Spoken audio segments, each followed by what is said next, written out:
அடிக்கடி கோவிலுக்கு போகிற பிள்ளை 12 வயசு 13 வயசுன்னு வச்சுங்களேன், நித்தப்படி போவான் வருவான், பெருமாள்லாம் எழுந்துருள் பண்ணுவான், வாத்தியான்லாம் வாசிப்பான், பாட்டெல்லாம் பாடுவான், ரொம்ப கைங்கரத்தில் இருந்தாலே உடனே பக்கத்து வீட்டுக்காரர் வந்து சொல்லுவார், என்ன உன் பிள்ளை எப்போ பார்த்தாலும் கோவிலுக்கே சுற்றின்னு இருக்கான் போல் இருக்கே, பக்தினா இதுவா பக்தி பண்ணுறதுக்கு வயசு, அதெல்லாம் மெதுவாக 30-40 வயசுக்கு அப்புறம் ஷட்டப்த பூர்த்தி ஆன அப்புறம் பண்ணிக்க கூடாதோ, எதற்காக இப்போவே வந்து பண்ணிட்டு இருக்கான், இப்படியெல்லாம் போயிட்டு இருந்தா கடைசியில் ஒன்றும் வாழ்க்கைக்கு உதவாது பார்த்துக்கோ. இன்னொன்று சொல்கிறேன், ரொம்ப நெருக்கமான பக்தர்களையே பெருமாள் ரொம்ப சோதிப்பார், உன் பிள்ளையே ஜாகிரதையாக பார்த்துக்கோ.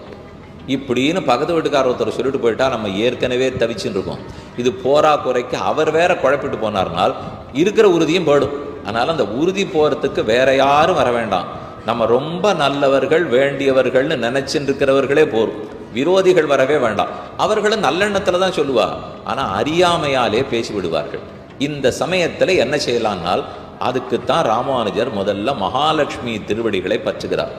எதற்குன்னா தஞ்சமாக மோட்சம் கொடுன்னு அவர் கேட்கல, உன் கணவனால ரங்கநாத பெருமானிடத்துல எனக்கு மன உறுதி வேணும், அது இந்த லோகத்தில் இருக்கிற வரைக்கும் அந்த உறுதி வராம அப்படி சஞ்சல புத்தி வந்துடும் போல் இருக்கு. தேவரியர் எனக்கு என்ன தெரியுமா அனுகிரகம் வேணும், அவங்கிட்ட மனம் மாறாமல் இருக்கிற உறுதியை நீர் கொடும். இது மட்டும்தான் மகாலட்சுமியின் இடத்துல பிரார்த்திக்கிறார்.